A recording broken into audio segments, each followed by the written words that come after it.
Har Har Mahadev. Good morning বন্ধুরা, আমি যাচ্ছি বাড়ি। আমার আজকে যাত্রা হচ্ছে 154 কিলোমিটার। কম খরচের মধ্যে জিনিস দেখাতে ভালোবাসি, যেন সবার একটু হেল্প হয়।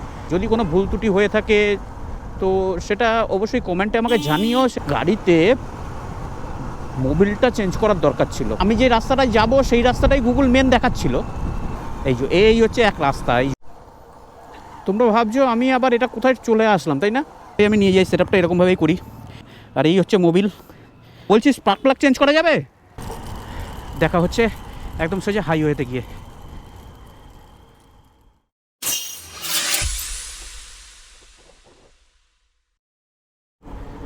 তো আলটিমেট হাইওয়েতে উঠে গেছি।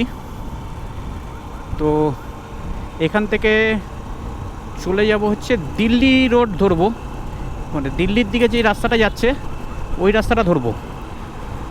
তো ওখান থেকে ডানকুনি, তো ডানকুনিতে আগে পৌঁছাই, তারপর ওখান থেকে আবার ডিভিশন আছে নিয়ে নেব। তো এই বাদিকে চলে যাচ্ছে কলকাতা ঘুরে আবার, আর এটা চলে যাচ্ছে দিল্লির দিকে। এই রোডটা হচ্ছে দিল্লি রোড। তো চলো দিল্লি রোড ধরে আমরা এগোতে থাকি। আচ্ছা, এই ব্রিজটা নতুন করেছে, এই ব্রিজটা ছিল না আগে। অনেক প্রায় 1 বছর আগে এসেছিলাম, তখন কাজ চলছিল, কিন্তু এখন ব্রিজ কমপ্লিট, গাড়িও যাচ্ছে উপর দিয়ে। গাড়ি চালালে খুব একটা যে কষ্ট সেটা হচ্ছে না। গরম অবশ্যই আছে, খুব একটা কষ্ট হচ্ছে না গাড়ি চালালে, যতটা না দাঁড়ালে হচ্ছে। তো এখন আর দাঁড়ানোর মতো সেই পরিস্থিতি নেই, পুরোটাই হাইওয়ে। তো দাঁড়াবো, মাঝে একবার দাঁড়াবো, একটা দোকানে একটু জল পানি খেতে হবে, তো সেই কারণেই তো দাঁড়াবো, দাঁড়িয়ে তারপর আবার যাব। তো এখন চলতে থাকি। চলো, সামনে আমাদের ডানকুনি আসছে, বর্ধমান স্টেট, ডানকুনি লেফট। তো ডানকুনি থেকে আমি ম্যাপটা ওপেন করব। এতক্ষণ ডানকুনি পর্যন্ত আমার চেনা রাস্তা বলে আমি আর সেই জন্য ম্যাপটা ওপেন করিনি। তো এবার আমাকে ম্যাপ ওপেন করতে হবে ডানকুনি থেকে। তো ডানকুনি থেকে দেখার আছে ম্যাপ, কোন দিকে যেতে বলছে, কী করতে বলছে। তো আমি চলে এসেছি ডানকুনি মোড়। তো এই ডানকুনি মোড় থেকে এখন লেফট যাব, বাদিকে ঢুকতে হবে ডানকুনি মোড় থেকে। এই ডানকুনি মোড় থেকে আমার গন্তব্য হচ্ছে 124 কিলোমিটার। লাগবে সময় গুগল বলছে 3 ঘন্টা 18 মিনিট। এটা গুগলের হিসাব, 3 ঘন্টা 18 মিনিট লাগবে। তো যাই না আর কতক্ষণ লাগবে, তো দেখা যাক কতক্ষণ লাগে। তো রাস্তা এদিকেই দেখাচ্ছে, ডানকুনি মোড় থেকে লেফট। একটা রাস্তা সোজাও দেখাচ্ছিল, কিন্তু এটা দিয়ে দেখাচ্ছে বলে এটা দিয়ে ঢুকলাম। ঢুকে কি ভুল করলাম?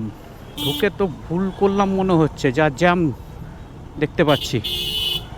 এই গরমের মধ্যে জ্যামে দাঁড়ানোই তো মুশকিল। সামনে লাল ঝড় উঠেছে, এই যে জ্যামটা দেখছো, এই লাল ঝড়ের জন্য এই জ্যামটা। ঠিক আছে, সামনে লাল ঝড় উঠেছে, দেখতেই পাচ্ছ সামনে তোমার লাল ঝড়। বুঝে নাও লাল ঝড়টা এবার কি, দেখে বুঝে নাও তোমরা। সামনে লাল ঝড় দেখেছো, লাল ঝড়, বিশাল লাল ঝড় উঠেছে। দেখো, এই কারণে জ্যামটা লেগেছে। এদিক দিয়ে ঢুকে ভুলটা করলাম, গুগল দেখাচ্ছিল এদিক দিয়ে, তাই এদিক দিয়ে চলে আসলাম, বাট বুঝতে পারিনি। এই জন্য না, সকালবেলার দিকে বেরোলে পরে সব থেকে ভালো। এই বেলা হলেই এইসব ঝামেলাগুলো আসে। বিভৎস জ্যাম এই মিছিলের জন্য। লাল ঝড় উঠেছে, তো লাল ঝড়টা তোমরা দেখতে পাচ্ছ কতটা বড়। এখন আমি শেষ করতে পারিনি ভাই, গাড়িগুলো ছাড়, অন্তত গাড়িগুলো যাক। তো চলো, এখানে আর বেকার ভিডিও করে লাভ নেই। এখানে লাল ঝড় উঠেছে, উঠুক, আমরা এগোতে থাকি। ক্রস করে গিয়ে দেখা হচ্ছে তোমাদের সাথে। তো আলটিমেট বন্ধুরা, ক্রস করতে পেরেছি মিছিলটা করে।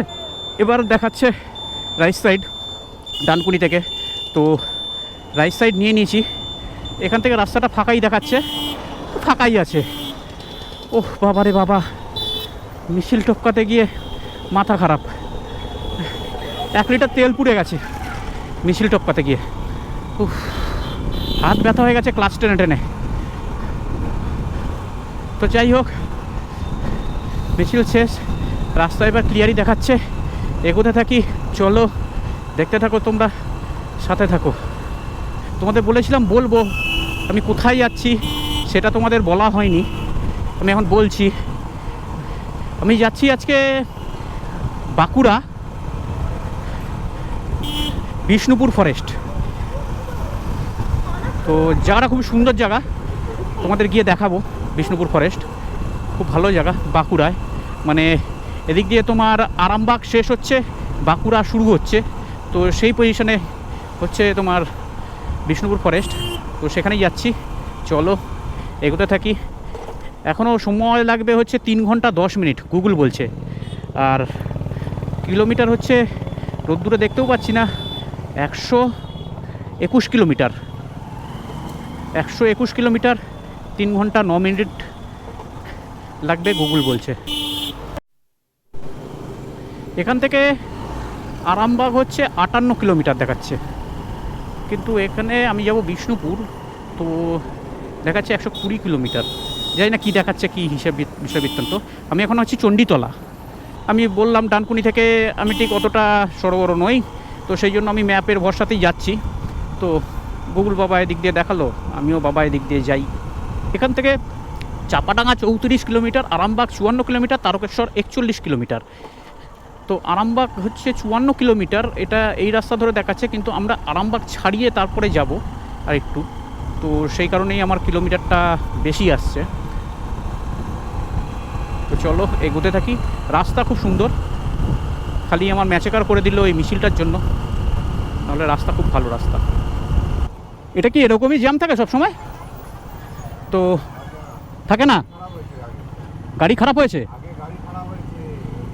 আচ্ছা, তো তোমরা দেখতে পেলে, মানে উনি বলছে যে এখানে জ্যাম থাকে না, নাকি রাস্তা ক্লিয়ারই থাকে, কিন্তু আগে নাকি গাড়ি খারাপ হয়েছে, তো সেই কারণে এই জ্যামটা লেগেছে।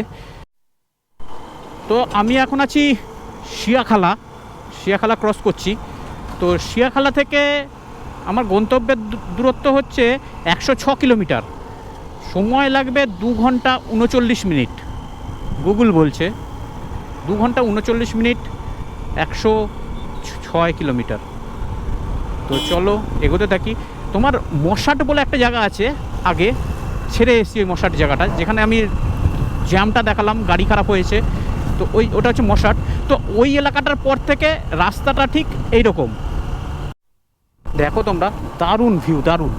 চাষের জমি, পুরোটা চাষের জমি, ভিউটা দারুণ, ভিউ পুরো গ্রিন, হেভি লাগছে, চোখটা যেন শান্তি। ওহ, দারুণ ভিউ, সামনে থেকে অসাধারণ লাগছে। জানি না ক্যামেরায় কতটা কি আসবে, পরিষ্কার আসবে কি আসবে জানি না আমি, বাট অসাধারণ, এক ঘর লাগছে সামনে থেকে। তো বন্ধুরা, অনেকক্ষণ পর একটা ঠিকঠাক জায়গা পেয়েছি, এসে দাঁড়ালাম। এই জায়গাটার নাম হচ্ছে গজার মোড়। তো এখান থেকে আমার গন্তব্য হচ্ছে দেখাচ্ছে 97 কিলোমিটার, 100 কিলোমিটারই ধরে নাও, 100 কিলোমিটার। তো এই পেট্রোল পাম্পের পাশে এখানে একটা দোকান আছে, তো এই দোকানটা এসেছি, দাঁড়িয়ে একটু ঠান্ডা খেয়ে নিই। আমি এসছি এইদিকের রাস্তাটা দিয়ে, এই রাস্তাটা দিয়ে এসছি, আমি যাব হচ্ছে এইদিকে। তো তোমরা যদি আসো কেউ এইখানটা দাঁড়াতে পারো, এখানে পেট্রোল পাম্প আছে, অনেকটা প্লেস আছে, গাড়ি টাড়ি নিয়ে আসলে এখানে পার্ক করতে পারো, পার্ক করে তোমরা খাওয়া দাওয়া। তো চলো খেয়ে নিই, খেয়ে দিয়ে তারপর আবার যাওয়া শুরু করব। তো ফ্রেন্ড, এতক্ষণ এখানে ছিলাম, রেস্ট নিলাম, একটু জলপানি খেলাম। তো এখান থেকে এবার বেরিয়ে যাব, বেরিয়ে আর কোথাও দাঁড়াবো না, একদম সোজা গন্তব্যে গিয়েই দাঁড়াবো। তো বেশিক্ষণ আর ওয়েট করবো না, বেলা হচ্ছে, বা ব্যাকও করতে হবে। তো চলো আর কথা না বাড়িয়ে এগিয়ে যাই আবার, চলো।